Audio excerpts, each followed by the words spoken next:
un itinerario de turismo Madrid-Loperelejos por Villalba. El turismo. No podíamos nosotros dar de lado cuestión tan importante como el turismo. No podíamos, no. El hombre se diferencia del ciprés en que él se mueve y el ciprés se está quieto, como podéis observar. Moverse es trasladarse. Trasladarse es viajar. Viajar es ir de un lado a otro. Ir de un lado a otro es cultivar el turismo. Cultivar el turismo es vivir. Vivir es no morirse. No morirse es... En menudo lío nos hemos metido. Vamos a poner unos asterisquitos, que es a lo que acuden los literatos cuando no saben cómo seguir. Las ventajas del turismo. Realmente nadie nos negará la hermosura que se desprende de trasladarse de lugar, de cambiar de ambiente, de recorrer miles y miles de kilómetros, de ir de Madrid a Arganda o de Arganda a Madrid, por ejemplo. El hombre que trabaja, lo mismo que el que se pasa la vida oyendo tangos, cuando llega el domingo, cosa que desde la época lacustre viene sucediendo matemáticamente cada 6 días, necesita descansar, porque igual fatiga el trabajo que los tangos. Y con frecuencia fatigan más los tangos que el trabajo. Ahora bien, para descansar, ¿qué mejor cosa que enfilar una carretera dentro de un potente automóvil o a hombros de un robusto agricultor llamado Saturio? Y dale que te pego, danzar por el país hasta conocerlo suficientemente, ¿eh? Conocer el país es saber el número de casillas de peones camineros que en él se levantan. Estar al tanto del número de curvas en que se despereza cada carretera, de la cantidad de ruinas románicas utilizadas para refugio del ganado, de la multitud de gallinas que hacen bajo el sol, del número de fábricas de corbatas que funcionan en el país y de los nombres exactos de los alcaldes que no pronuncian la R. Conocer el país es averiguar que Marsella no está en España y que los Pirineos no son una secta luterana. No hará falta, por tanto, afirmar que conocer el propio país al detalle es obra de sensatos. Obra de sensatos y de corredores de comercio también. Y asimismo nos lanzamos a asegurar, sin miedo a ninguna objeción, que el ciudadano que no conoce su patria es como el bombero que se asusta de un mechero automático. En vista de todo ello, he decidido publicar de vez en cuando itinerarios turísticos que permitirán a mis lectores viajar con precisión. E incluso conocer su país sin necesidad de viajar, que es mucho más cómodo.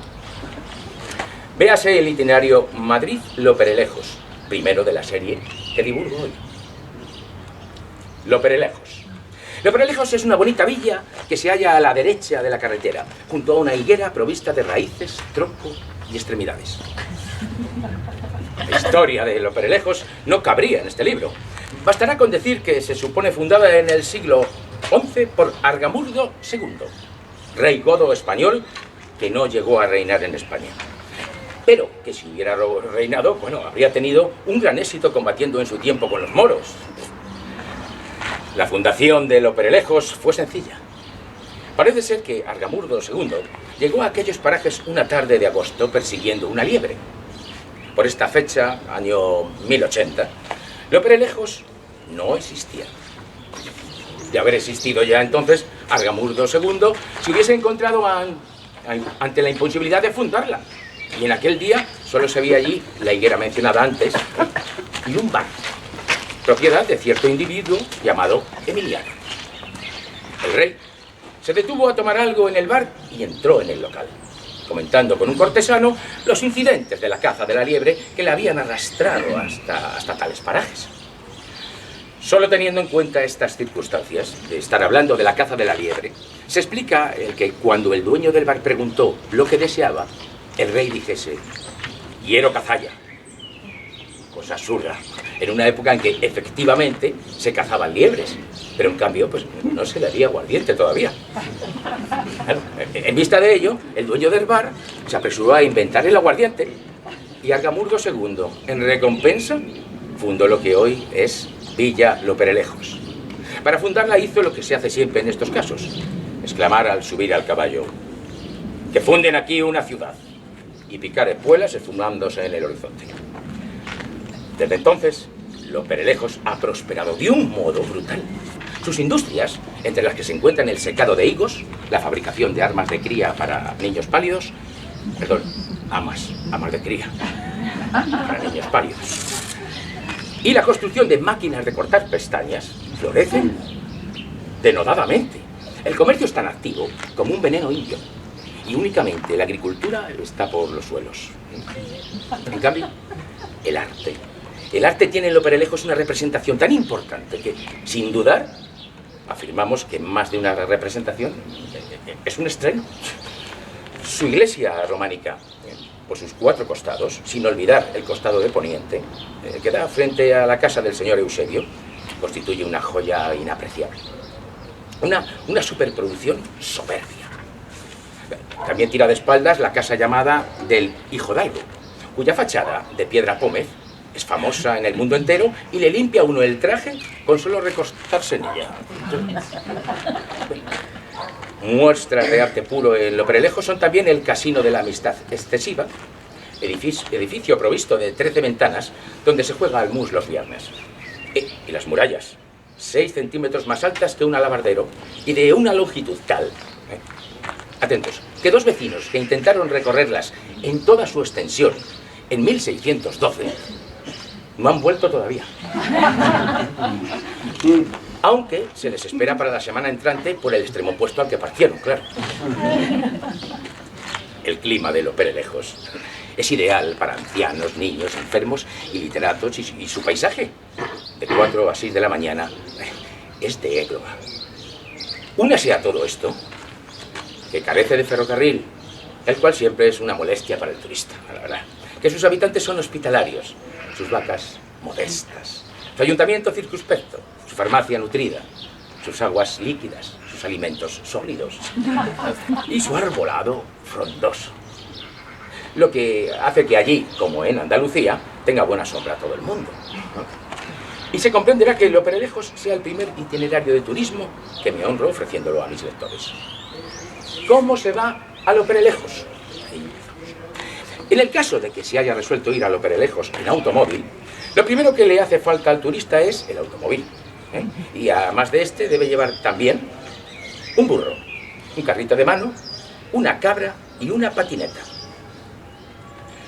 Transportar el carrito de mano y la patineta es fácil, con atarlos a la trasera del auto para que ellos rueden por su cuenta, basta. En cuanto al burro y la cabra, pueden llevarlos perfectamente en el interior del auto.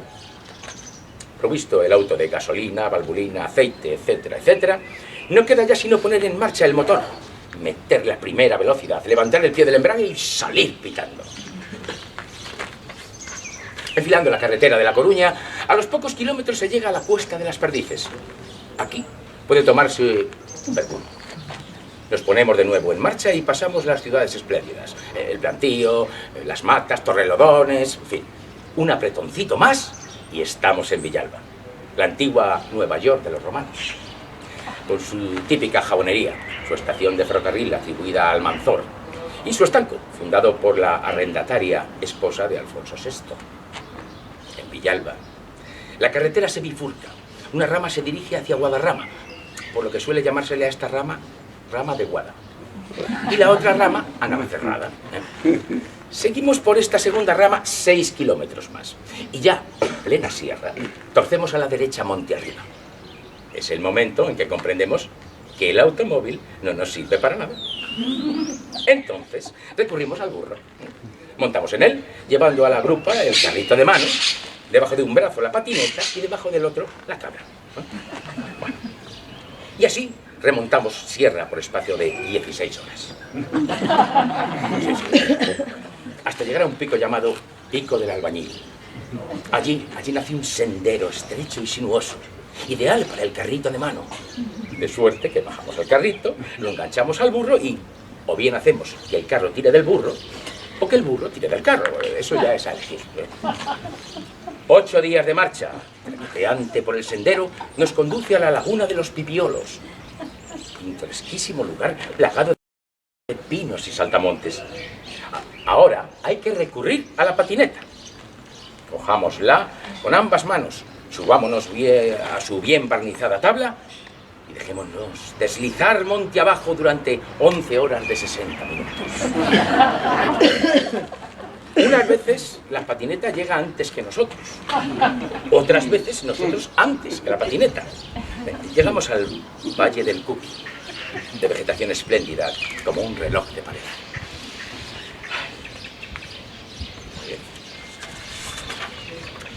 En este instante, la utilidad de la cabra brilla en todo su esplendor. Dejémosla cuidadosamente en el suelo. Animémosla con heroicas palabras que podemos entresacar de la historia universal, pues tales como después de nosotros, el diluvio. Desde lo alto de estos camuesos, 40 siglos están mirándonos. Adelante sin temor, etcétera, etcétera. Y después de esto, montemos en la cabra y trepemos al collado denominado Manuel. La ascensión durará 14 días. Pero hay que tener ánimos porque estamos llegando.